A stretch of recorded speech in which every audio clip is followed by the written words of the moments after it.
CPS ఉద్యోగ ఉపాధ్యాయ మిత్రులందరికీ పేరు పేరున సిపిఎస్ రద్దు ఉద్యమాభినందనలు తెలియజేసుకుంటున్నాను.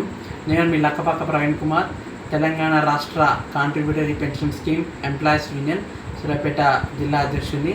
మిత్రులారా, మనందరం చాలా రోజుల తర్వాత మరొకసారి ఉద్యమ కార్యాచరణలో భాగంగా కలుసుకోబోతున్నాం.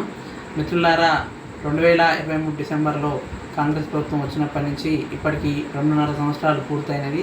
కానీ గత ఎన్నికల్లో మనకి ఇచ్చిన హామీ సిపిఎస్ రద్దు గురించి ఎలాంటి స్పందన లేకపోవడం చాలా బాధాకరం. మిత్రులారా, ఇప్పటికే సిపిఎస్ ఉద్యోగులకు డిఏఎస్ రాకుండా, అదేవిధంగా ప్రాణ అకౌంట్లలో ప్రపంచంలో జరిగే వివిధ రకాల యుద్ధాల వలన మన ప్రాణ అకౌంట్లలో దగ్గర 40 నుంచి 2 లక్షల రూపాయల వరకు మన అమౌంట్ కూడా ఆవిరైపోవడం జరిగింది. కాబట్టి మిత్రులారా, మరొకసారి మనందరం మన ఉద్యమాన్ని ప్రారంభించుకోవాలి.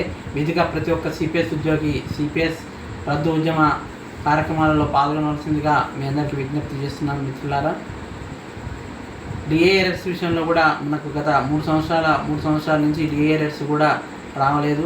అదేవిధంగా కొత్తగా 6 డిఏలు ఇవ్వాల్సి ఉంది.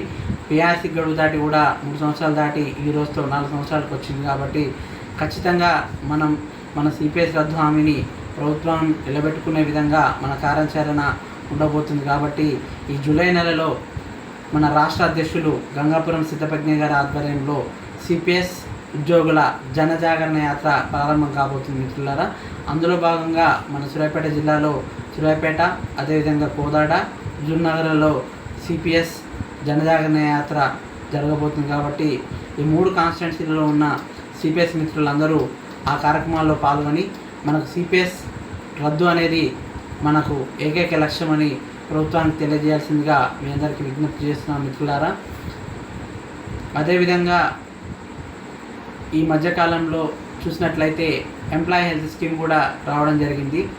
ఆల్రెడీ సిపిఎస్ కోసం మన 10% బేసిక్ నుంచి ప్రభుత్వానికి ఇస్తున్నాం. మళ్ళా ఈ 1.5%లో మొత్తానికి మన బేసిక్ పే నుంచి 1.5% విధిగా ప్రతి నెల కట్టుగా అయిపోతుంది. కాబట్టి అది కూడా మనకు చాలా నష్టం చేకూర్చే విధంగా ఉంది. అదేవిధంగా సరే, హెల్త్ కార్డు ఇచ్చిరంటే ఇచ్చిర్రు, ఓకే, దాన్ని ఒప్పుకుందాం. కానీ సిపిఎస్ ఉద్యోగులకు రిటైర్మెంట్ తర్వాత హెల్త్ కార్డు విషయంలో ఎలాంటి స్పష్టత ప్రభుత్వం నుంచి రాలేదు. అదేవిధంగా ఈహెచ్ఎస్ బోర్డులో కూడా సిపిఎస్ ఉద్యోగుల పక్షాన ఎవరు ప్రాతినిధ్యం వహించే పరిస్థితి కూడా లేకపోవడం చాలా బాధాకరం.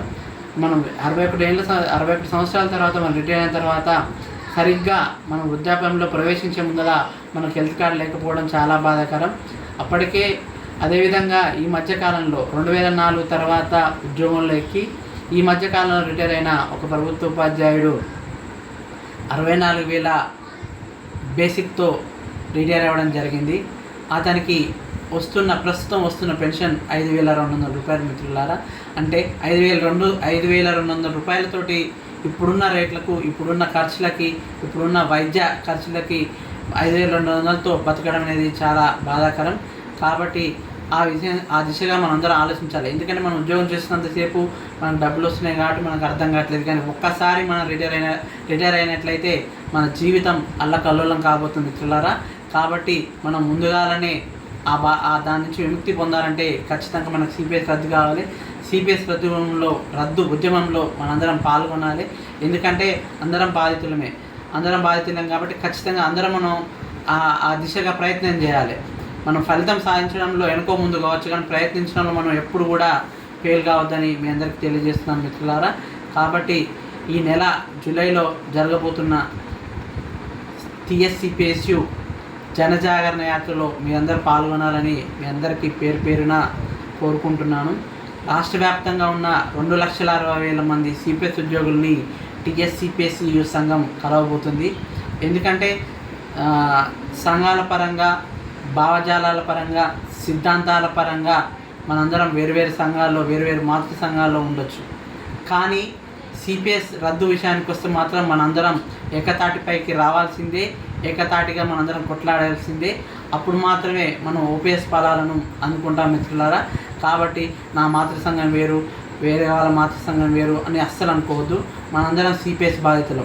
మనం పిఆర్టీలో ఉండని, యూటీఎఫ్లో ఉండని, డీటీఎఫ్లో ఉండని, టీఆర్టీఎఫ్లో ఉండని, జిఎన్జిఓలో ఉండని, టీజీఓలో ఉండని, ట్రసాలో ఉండని, రెవెన్యూలో ఉండని, పంచాయతీరాజ్ మినిస్ట్రీలో ఉండని, మనం ఎక్కడైనా ఉద్యోగం చేయాలి.